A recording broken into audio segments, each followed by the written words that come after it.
I'm eating almonds. All right, let me show you. I'm a little hungry. So I had to have a little almonds. And almonds, it does the trick. Give you a feeling of satisfaction and takes the cravings away. And cravings is nothing but you being hungry. Make sure when you crave the right food. Almond. I bite them in half. All right.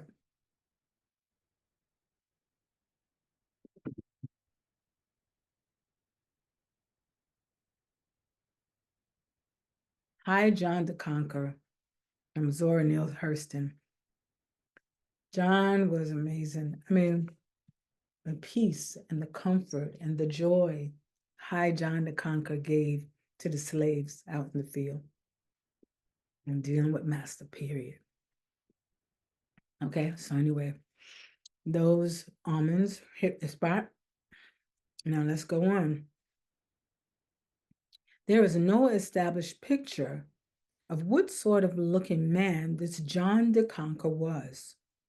To some, he was big, physical looking man like John Henry. To others, he was a little hammered down, low built man like the devil's doll baby. Some said that they never heard what he looked like. Nobody told them, but he lived on the plantation where their old folks were slaves. He is not so well known to the present generation of colored people in the same way that he was in slavery time. Like King Arthur of England, he has served his people and gone back into mystery again. And like King Arthur, he is not dead. He waits to return when his people shall call again. Symbolic of English power, Arthur came out of the water and with Excalibur went back into the water again. High John the Conqueror went back to Africa, but he left his power here and placed his American dwelling in the root of a certain plant. Only possess that root, and he can be summoned at any time. Of course, High John the Conqueror got plenty power. Aunt Shady Ann Sutton bristled at me when I asked her about him. She took a pipe out of her mouth and stared at me out of her deeply wrinkled face. I hope you ain't one of those here smart colored folks that done got so that they don't believe nothing. And come here. I hope you ain't one of those here. I hope you ain't here one of them smart colored folks that done got so they don't believe nothing and come here questioning me so you can have something to poke fun at. Done got ashamed of the things that brought us through. Make out tain't no such thing no more. Now this is what happens, right? You get so uppity and you think these things don't exist. Well, Miss Shady Ann Sutton done told you so. When I assured her that was not the case, she went on. Show John the Conqueror means power. That's bound to be so. He come to teach and tell us. God don't leave nobody ignorant. You child, don't care where he drops you down. He puts you on a notice. He don't want folks taken advantage of because they don't know.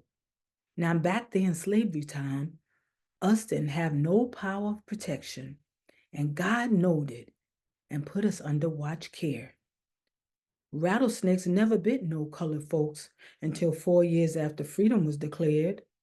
That was to give us time to learn and to know. Of course, I don't know nothing about slavery personal life. I wasn't born till 2 years after the big surrender.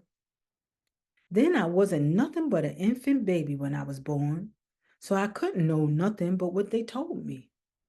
My mama told me, and I know that she wouldn't mislead me, how High John the Conqueror helped us out.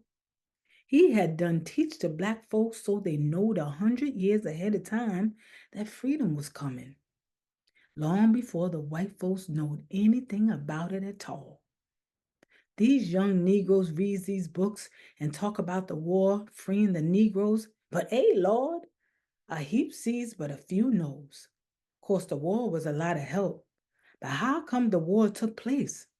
They think they knows, but they don't.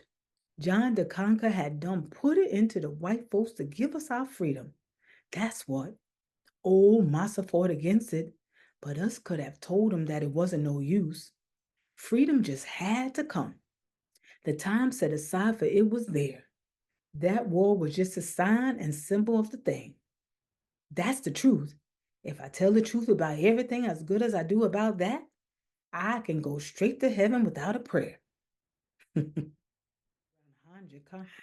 Aunt Shady Ann was given the inside feeling and meaning to the outside laughs around John the Conqueror.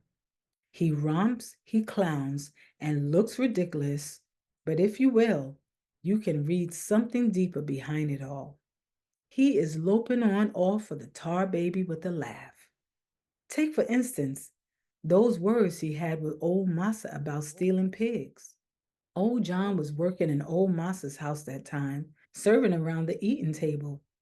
Old Massa loved roasted young pigs and had them often for dinner.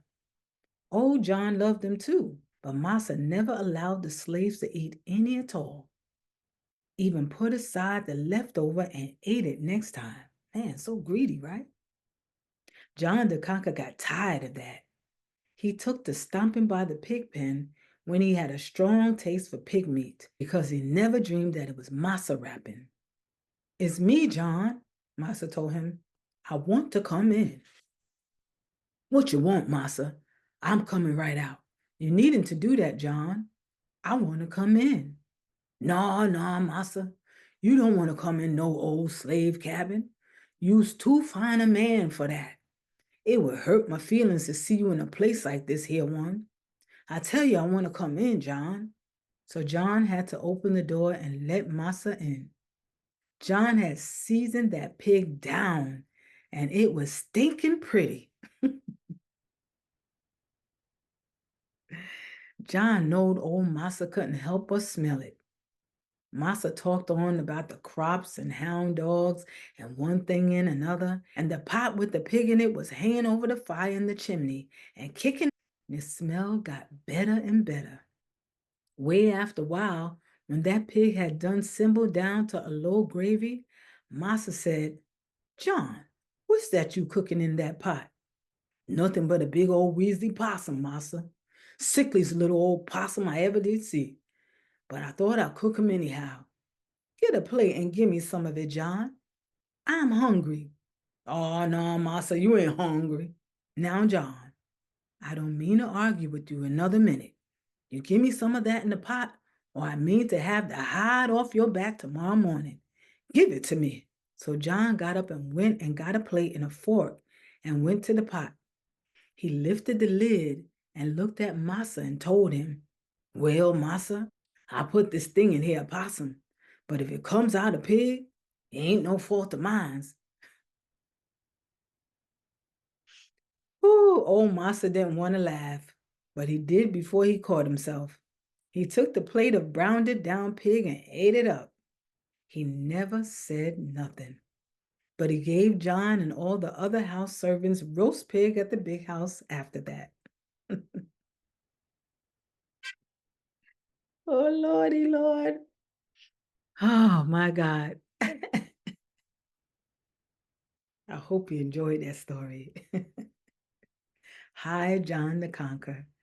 Oh, wow. Thank you. Zora Neale Hurston, the best writer. Oh, my, one of the best. Oh, yo, I got some more for you.